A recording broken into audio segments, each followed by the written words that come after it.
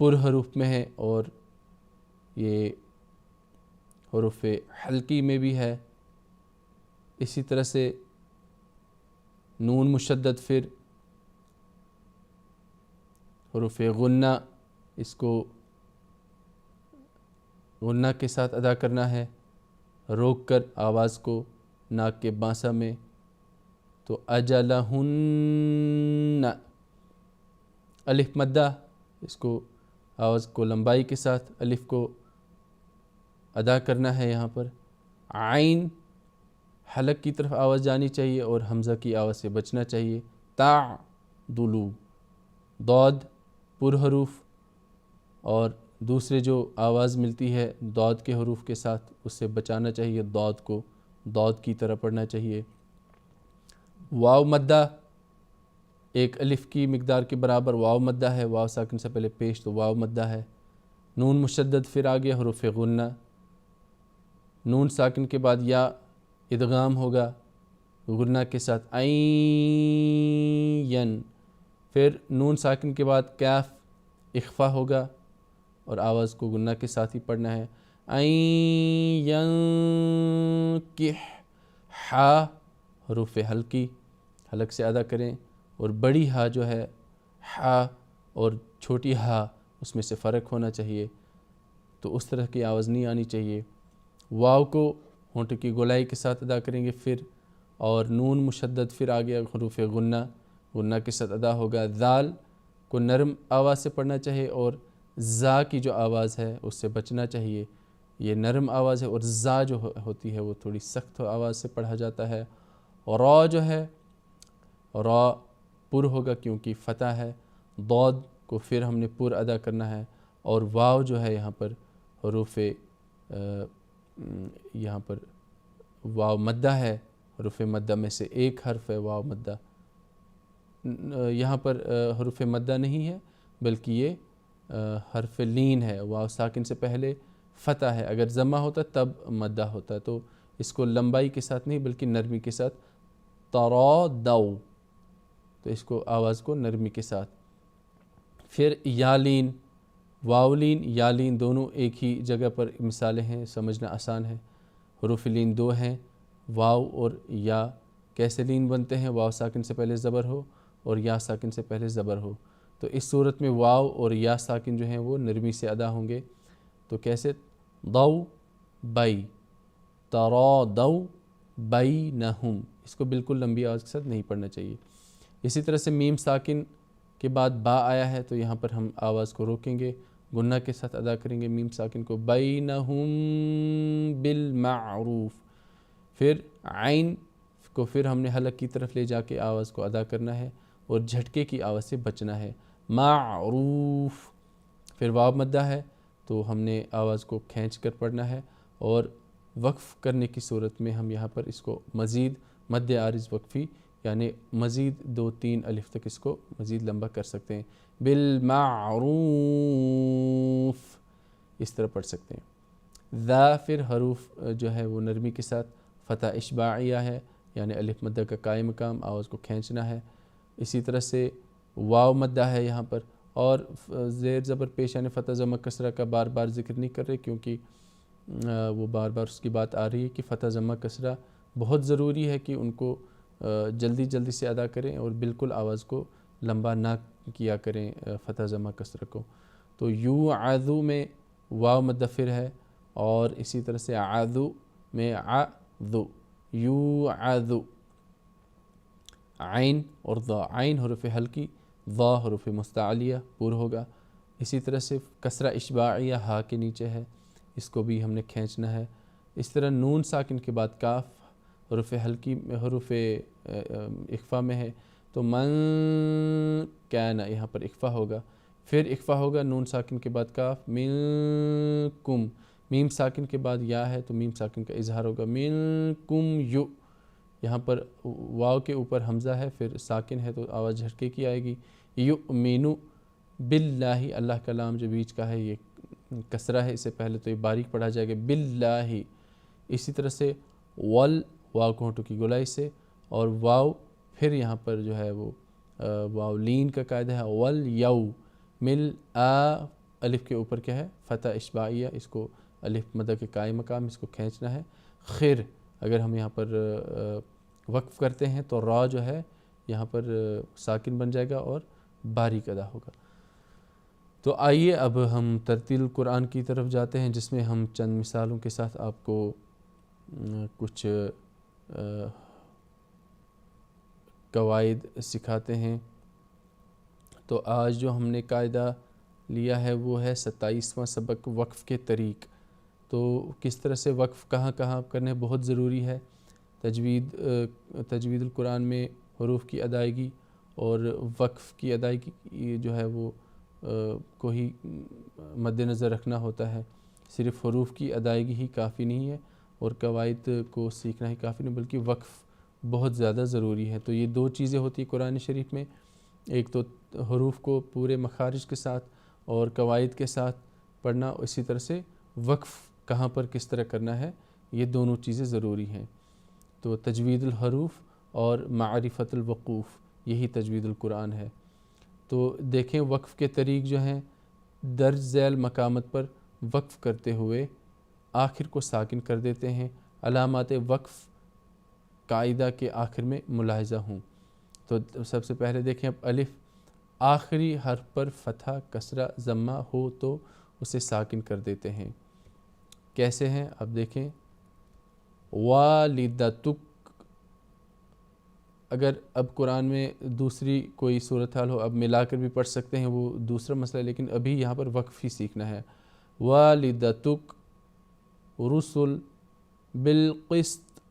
تو تا چونکہ حروف قلقلہ میں ہے، یہاں پر وقف کی صورت میں ہم اگر رکیں گے، لیکن یہاں پر میم بھی ہے تو میم کا مطلب ہے یہاں پر رکنا ضروری ہے. تو یہاں پر ہم قلقلہ کریں گے بالقسط صادقین. تو آیت آ گئی تو ویسے بھی ہم یہاں پر رک سکتے ہیں. فیہ ینفقون زوجان شہداء.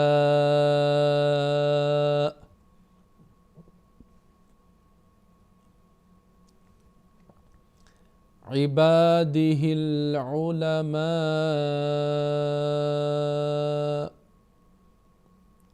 تو یہاں پر جو ہے یہ حمزہ چونکہ ہے تو یہاں پر یہ ساکن بن جائے گا. ایایا. تو یہاں پر جو ہے یہ ساکن جو ہے کس طرح کرنا ہے، اس کو ہم ایایا،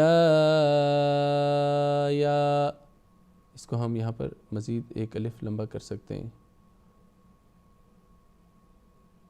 ہو فنسیا. تو یہ نیچے کس طرح سے آئے گا وہ یہاں پر، لیکن یہاں پر نسی جو ہے یہاں پر ساکن ہی ہوگا. فنسی. اس طرح آخر میں کسرہ والی یا ضمہ والی تنوین ہو تو اسے ساکن کر دیتے ہیں. لہب حافظ شأن عظیم شیء. یہ سب ساکن ہوں گے.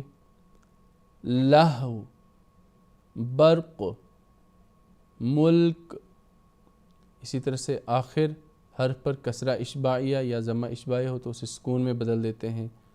غیرہ دلوہ بإذنہ حمدہ.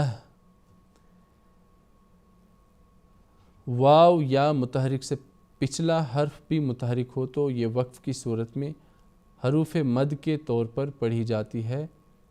ان کی حرکت ختم کرنے کی آواز لمبی ہوگی. تو یہ جو ہے وہ مد عارض وقفی کا قاعدہ ہے. حرف مشدد پر وقف کرتے ہوئے اس کی حرکت ختم ہوگی، مگر تشدید ظاہر کرنے کے لیے آواز کو ذرا کھینچے.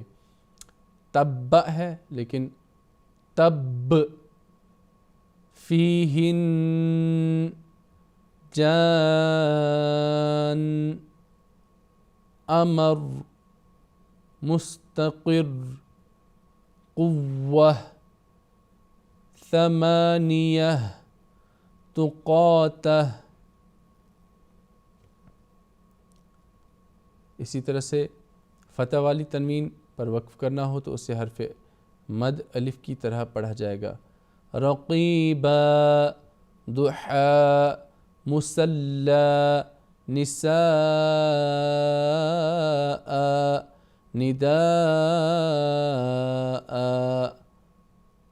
الا، اشقا جیسے الفاظ پر وقف کرتے ہوئے آخر میں یا کی وجہ سے فتح کو الف بنا کر پڑھیں گے. آخر میں الف ہو تو فتح اشباعیہ ہو یا ساکن حرف ہو تو وقف کی صورت میں کوئی تبدیلی واقع نہیں ہوتی. جیسے ابا، زکریا، قواریرا، کورت، تنہر، فحدث، ذکری. تو ناظرین کرام، اس طرح سے پروگرام کا اب وقت ختم ہو گیا ہے. انشاءاللہ تعالی ایک اور پروگرام کے ساتھ ہم آپ کی خدمت میں پھر حاضر ہوں گے. تب تک کے لیے دیجیے اجازت. السلام علیکم ورحمۃ اللہ وبرکاتہ.